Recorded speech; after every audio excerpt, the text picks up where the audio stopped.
ಆತ್ಮೀಯ ಗೆಳೆಯರೆ, ಎಲ್ಲರಿಗೂ ನಮಸ್ಕಾರ.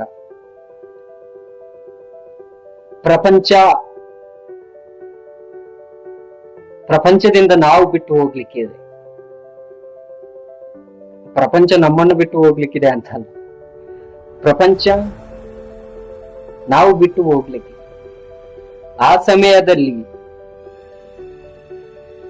ಅಂತಸ್ತು ಮಾಡಿ, ಹಣ ಮಾಡಿ, ಅಧಿಕಾರ ಮಾಡಿ ಈ ಲೋಕದಲ್ಲಿ ಒಂದು ಬಿಂದಾಸಾಗಿ ಜೀವಿಸುವಂತಹ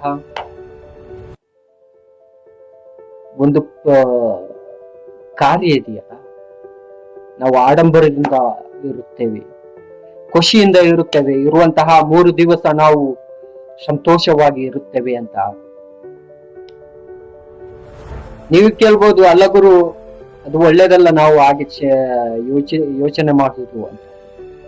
ಇರುವಂತಹ ದಿವಸಗಳು ನಾವು ಖುಷಿಯಾಗಿ, ಆನಂದದಿಂದ, ಖುಷಿಯಿಂದ ನಾವು ಜೀವಿಸುತ್ತೇವೆ. ಈ ಲೋಕಕ್ಕೆ ನಾವು ಬಂದದ್ದು ಖುಷಿಯಲ್ಲಿ ಜೀವನ ಮಾಡ್ಲಿಕ್ಕಲ್ಲ, ಕಷ್ಟದಲ್ಲಿ ಇರುವವರಿಗೆ ಸುಖ ಕೊಡ್ಲಿಕ್ಕೋಸ್ಕರ ನಾವು ಬಂದದ್ದು.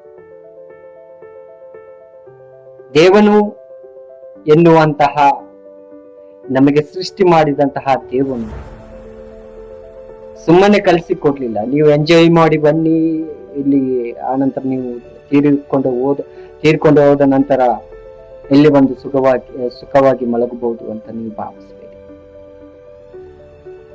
ಈ ಲೋಕದಲ್ಲಿ ನಮ್ಗೆ ಅಂತ ಕೆಲವೊಂದು ಕಾರ್ಯಗಳಿದೆ, ನಾವು ಮಾಡ್ಬೇಕಾದಂತಹ ಕೆಲವೊಂದು ಕೆಲಸಗಳಿದೆ. ಅದು ಮಾಡದೆ ನೀನು ಖುಷಿಯಲ್ಲಿ ಜೀವಿಸಿ, ಸಂತೋಷದಲ್ಲಿ ನೀನು ಎಂಜಾಯ್ ಮಾಡಿ ಲೈಫ್ ಇಲ್ಲ ಅಂತ ನೀನು ಹೋದ ನಂತರ ದೇವನು ಎನ್ನುವವ ನಿನ್ನನ್ನು ಹಿಡಿತಾನೆ. ಆವಾಗ ನಿನಗೆ ಗೊತ್ತಾಗತ್ತೆ. ಆವಾಗ ನೀನು ದೇವನ ಹತ್ರ ಹೇಳಿಕ್ಕಿದೆ ಏನಂತ ಕೇಳಿದ್ರೆ, 1 ಸೆಕೆಂಡ್ ಅಥವಾ ಒಂದು ಸಂದರ್ಭ, ಒಂದು ಸಮಯ ಕೊಡು ನೀ ನನಗೆ. ನನ್ನಲ್ಲಿ ಇದ್ದಂತಹ ಆಸ್ತಿ, ಅಧಿಕಾರ, ಸಂಪತ್ತು ಯಾವುದಿದೆ ಅದೆಲ್ಲ ನಾನು ದಾನ ಮಾಡಿ ಬಿಡುತ್ತೇನೆ ಅಂತ.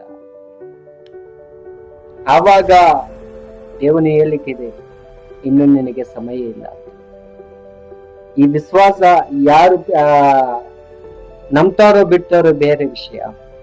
ಆದ್ರೆ ಈ ಲೋಕದಲ್ಲಿ ನಾವು ಬಂದಂತಹದ್ದು ನಾವು ಎಂಜಾಯ್ ಮಾಡಿ ನಾವು ಸತ್ತು ಹೋಗ್ಲಿಕ್ಕಲ್ಲ. ಪ್ರಪಂಚ ಅಥವಾ ಈ ಲೋಕ ಒಂದು ಪ್ರಕೃತಿಯ ರೀತಿಯಲ್ಲಿ, ಈ ವಾತಾವರಣ ಒಬ್ಬ ಮನುಷ್ಯನಿಗೆ ಉಪಯೋಗ ಆಗುವಂತಹ ಅಥವಾ ಮನುಷ್ಯನಿಗೆ ಒಂದು ಲಾಭಕರ ಆಗುವಂತಹ, ಒಬ್ಬ ಮನುಷ್ಯನಿಗೆ ಒಂದು ಉಪಯೋಗ ಆಗುವಂತಹ ಅಥವಾ ಹೆಲ್ಪ್ ಆಗುವಂತಹ ಒಂದು ಪ್ರಕೃತಿ. ಅದು ಸಹ ದೇವನೇ ಸೃಷ್ಟಿ ಮಾಡಿದ. ಅದೇ ತರ ಮನುಷ್ಯನು ಸಹ ಹಾಗೆ, ಗೊತ್ತಾಯ್ತಲ್ಲ. ನಾವು ಬರ್ತೇವೆ, ಜೀವನ ಮಾಡ್ತೇವೆ, ಎಂಜಾಯ್ ಮಾಡ್ತೇವೆ, ಹಣ ಮಾಡ್ತೇವೆ, ಬೈಕಲ್ಲಿ ಓಡಾಡ್ತೇವೆ, ಹುಡುಗಿಯ ಜೊತೆ ಇಡ್ತೇವೆ, ಏನೆಲ್ಲ ಮಾಡ್ತೇವೆ.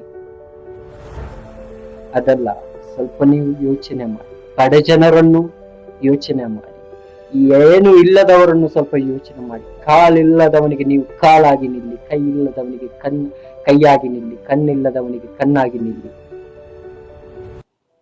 ಇದು ಮನುಷ್ಯನ ಒಂದು ಗುಣ. ಸೋಷಿಯಲ್ ಮೀಡಿಯಾ ಎಲ್ಲಿಗೋ ಹೋಗ್ತಾ ಇದೆ. ಸೋಷಿಯಲ್ ಮೀಡಿಯಾ ಯಾವ ತರ ಯೂಸ್ ಮಾಡ್ಬೇಕು ಅದೇ ತರ ನೀವು ಯೂಸ್ ಮಾಡಿ. ಪ್ರಪಂಚದ ಜನರಿಗೆ ನೀವು ಹೇಳಿಕೊಡುವಂತಹ ಎಷ್ಟೋ ಒಂದು ಕೆಲಸಗಳಿದೆ.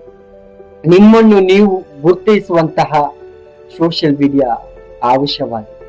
ನಿಮ್ಮಲ್ಲಿರುವಂತಹ ಅರಿವುಗಳು, ನಿಮ್ಮ ಹೃದಯದಲ್ಲಿರುವಂತಹ, ನಿಮ್ಮ ತಲೆಯಲ್ಲಿರುವಂತಹ ಬುದ್ಧಿಗಳನ್ನು ಮನುಷ್ಯರಿಗೆ ಹೇಳಿಕೊಡಿ. ನೀವು ಯಾರಂತ ಹೇಳಿಕೊಡಿ. ನಿಮ್ಮಿಂದ ಏನು ಸಹಾಯ ಆಗಬೇಕು ಅಂತ ಕೇಳಿ ಪಡ್ಕೊಳ್ಳಿ. ಇದು ಇವತ್ತಿನ ವಿಷಯ. ಜೈ ಹಿಂದ್, ಜೈ ಕರ್ನಾಟಕ. ನಮಸ್ಕಾರ.